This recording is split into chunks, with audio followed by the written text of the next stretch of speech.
momen inersia. Hari ini kita akan mempelajari tentang momen inersia. Inersia ini adalah bahasa lain dari kelembaman atau kecenderungan mempertahankan posisi. Nah, ini kamu kenal dengan hukum 1 Newton gitu ya. Nah, sekarang kita akan mempelajari tentang inersia atau kecenderungan mempertahankan posisi ini. Nah, contohnya ini ada meja dan ada kulkas. Nah, bayangkan kulkasnya ini tidak pakai roda gitu ya, anggap aja nih. Kalau kamu disuruh mendorong atau memindahkan meja dan kulkas ini, maka yang pasti lebih sulit didorong adalah kulkas ini. Kenapa kulkas ini lebih susah untuk didorong? Karena kulkas ini memiliki kecenderungan mempertahankan posisi yang tinggi atau inersianya yang tinggi. Kenapa inersianya tinggi? Karena kulkas ini massanya lebih besar daripada si meja ini. Jadi apa yang mempengaruhi suatu benda untuk mempertahankan posisinya? Untuk gerak lurus, itu disebut dengan massa. Jadi semakin besar massanya, maka inersianya semakin besar, maka kemampuannya untuk mempertahankan posisinya juga semakin besar. Jadi pada gerak lurus, inersia itu adalah massa, gitu ya. Nah, sekarang kita mau lihat pada gerak rotasi. Jadi kalau kamu cari nanti di kolom pencarian Google, kamu tulis berjalan di atas tali, maka akan banyak muncul orang-orang yang berjalan di atas tali. Nah, ternyata berjalan di atas tali ini merupakan olahraga ekstrim juga gitu ya. Nah, dari kedua foto ini kita lihat, kalau misalnya orang ini pakai tongkat, yang ini tangannya direntangkan. Jadi dalam pencariannya itu nanti, semua foto yang kamu lihat dalam berjalan di atas tali itu minimal tangannya direntangkan atau dia pakai tongkat. Jadi tidak ada yang tangannya lipat. Jadi semua tangannya direntangkan. Mengapa demikian? Karena pada gerak rotasi ini semakin besar jaraknya, maka inersianya juga semakin besar. Jadi kemampuannya untuk mempertahankan posisinya juga semakin besar. Jadi jika R-nya besar, maka inersianya juga besar. Jadi pada gerak rotasi itu, selain massa, jarak juga mempengaruhi. Nah, ini pada gerak rotasi. Jadi momen inersia itu dirumuskan dengan I sama dengan mR kuadrat. M-nya ini adalah massa, R-nya ini adalah jarak dikuadrat, I-nya ini adalah inersia. Nah, ini untuk momen inersia. Nah, di sini ada partikel. Jadi nanti momen inersia ini kita akan belajar pada partikel dan juga pada benda tegar. Nah, jadi yang pertama kita buat satu contohnya. Ini suatu partikel, ada 4. Ini 1, 2, 3, 4. Partikel yang satu ini massanya adalah M. Partikel yang kedua massanya adalah 2M. Partikel yang ketiga massanya 3M. Partikel yang keempat massanya adalah 4M. Ini masing-masing jaraknya adalah R. Dari 1 ke 2R, 2 ke 3R, 3 ke 4R. Nah, misalnya sekarang putar di A. Berarti inersia di A, berarti kita jumlahkan aja semua dari partikel-partikel ini dengan rumus yang mR kuadrat. Karena ini ada 4, berarti langsung kita masukkan saja M1 R1 kuadrat ditambah M2 R2 kuadrat ditambah M3 R3 kuadrat ditambah M4 R4 kuadrat. Nah, sekarang kita mau lihat M1. M1 ini massanya M dan dia tepat di poros A ini. Karena dia di poros A ini, maka jaraknya adalah 0 gitu ya. Berarti M dikali 0 hasilnya adalah 0. Maka yang ini nanti nilainya adalah 0. Ditambah kita masukkan M2 berarti massanya 2M dikali R-nya. Ini porosnya, ini M2-nya, maka jaraknya adalah R. Berarti R kuadrat ditambah M3. M3 yang massanya 3M dikali R3. R3 berarti dari M3 ini ke porosnya. Ini R ditambah R adalah 2R dikuadrat. Ditambah M4. M4 besarnya adalah 4M dikali R4. Jadi dari R4 ini, dari M4 ke porosnya. Berarti ini R ditambah R ditambah R adalah 3R dikuadrat. 3-nya juga dikuadrat gitu ya. Nah, jadi kita masukkan nilainya. Ini berarti 2mr kuadrat ditambah ini 2 kuadrat 4 dikali 3 12 mr kuadrat ditambah 3 kuadrat berarti 9 dikali 4.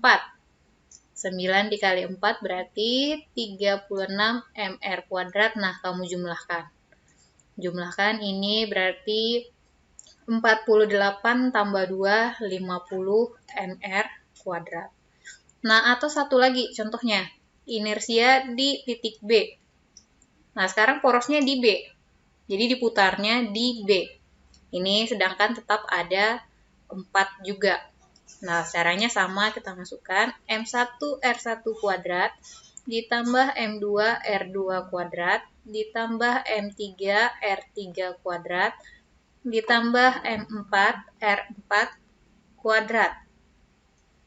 Nah, sama dengan M1-nya berarti yang ini ya, M. R1-nya berarti jarak dari M1 ini ke porosnya, berarti jaraknya adalah R. Kuadrat ditambah M2 yang ini.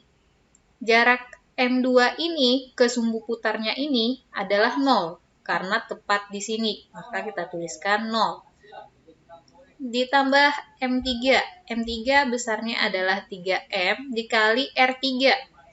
Berarti jarak dari massa ketiga terhadap sumbu putarnya ini, poros ini.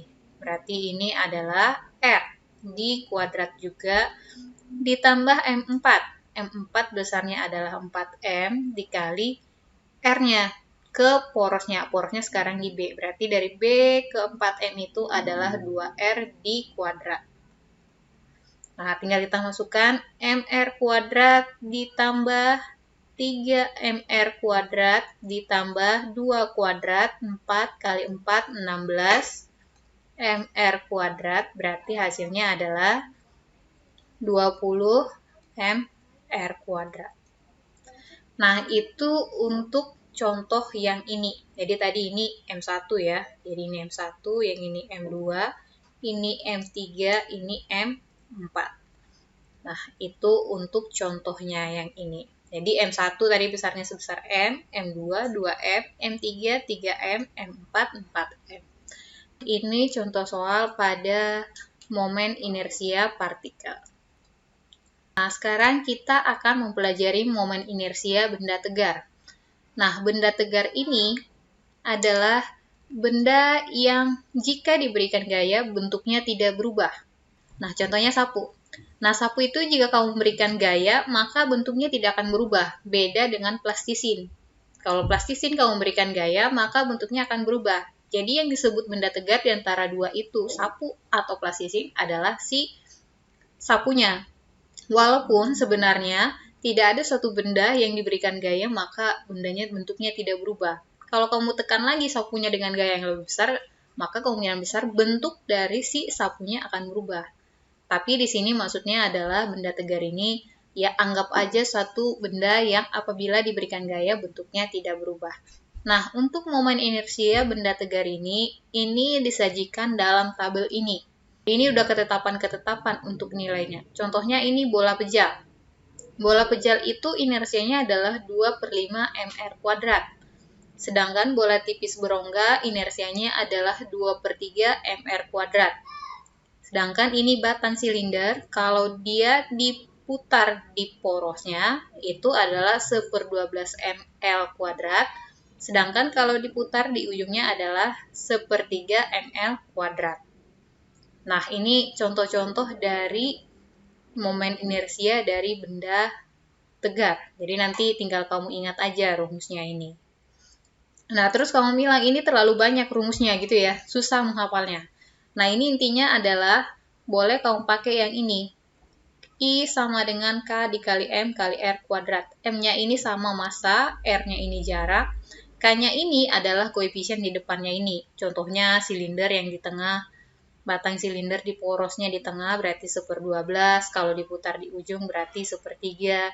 Atau kalau bola pejal adalah 2/5, bola berongga 2/3, atau silinder tipis 1, atau bola silinder tipis berongga setengah, nah itu dan lain-lainnya. Jadi ini tinggal kamu ingat aja.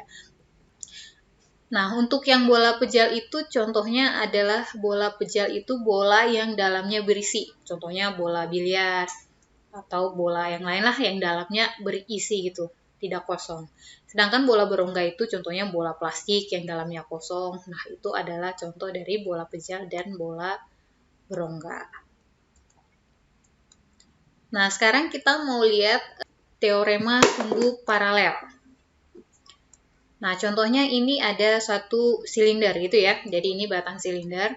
Kalau dia diputar di ujung tadi, maka inersianya adalah sepertiga ml kuadrat. Sedangkan kalau dia diputar di tengah, maka inersianya adalah 1/12 ml kuadrat. Nah, di sini ada tulisan PM, ini artinya pusat massa. Pusat massa itu berarti di tengah gitu ya. Pusat dari massa itu kalau bundanya homogen berarti di tengah. Nah, sekarang dia tidak diputar di ujung dan tidak diputar di tengah. Misalnya dia diputar di titik ini. Nah, bagaimana menentukan inersianya kalau dia diputar di sini? Nah, untuk menentukan inersianya di sini, kita pakai teori sumbu paralel ini, yang mana rumusnya adalah I pusat massa ditambah MD kuadrat. M-nya ini adalah massa si batang ini tadi, silinder ini. Massa yang ini semua. Massa silindernya semua ya. I pusat massanya berarti pakai yang ini. D-nya yang ini adalah jarak dari ini. Ini adalah D-nya. Jarak dari pusat ke sumbu putarnya. Kan sekarang diputar di sini. Berarti dari sini ke sini itu adalah D-nya. Nah, demikian untuk materinya.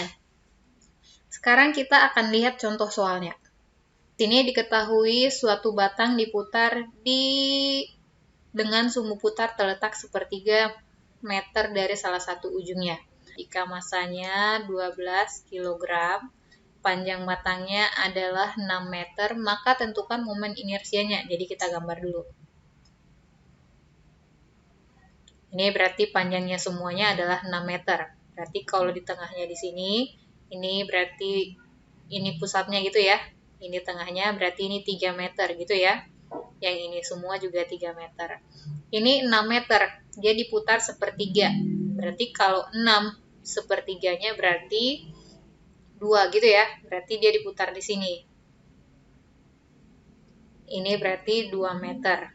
Berarti yang ini sisanya tinggal 1 meter gitu ya.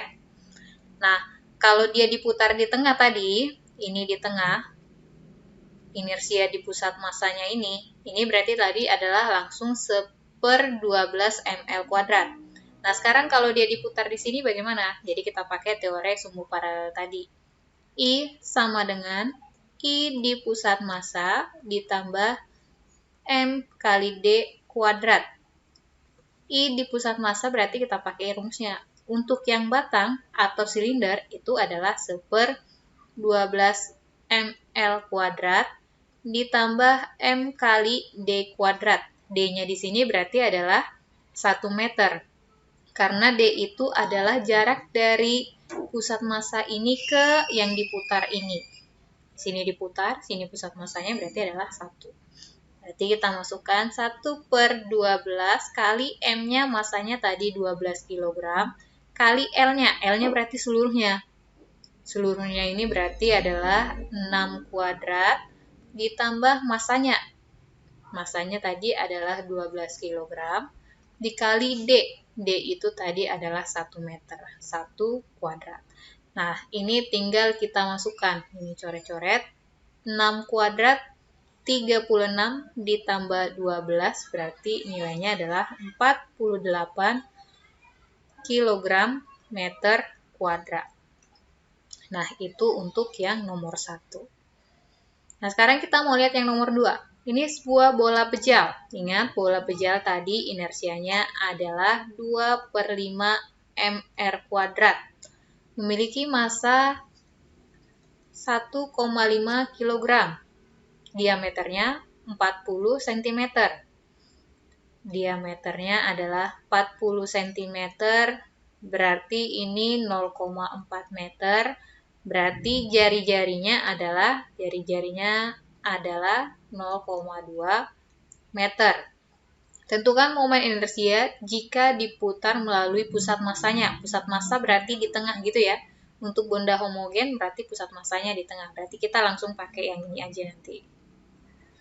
Nanti ini kita tulis I sama dengan 2/5 mr kuadrat. Sama dengan 2/5 kali massanya 1,5 dikali R-nya 0,2 di kuadrat. Nah, sama dengan 0,024 kg meter kuadrat. Nah, ini contoh dari momen inersia. Ini tadi pakai teori sumbu paralel, yang ini pakai rumus langsung dari momen inersia itu. Nah, demikian pembelajaran kita hari ini. Jika ada yang kurang jelas, nanti melalui pertemuan kita di kelas akan kita bahas. Terima kasih.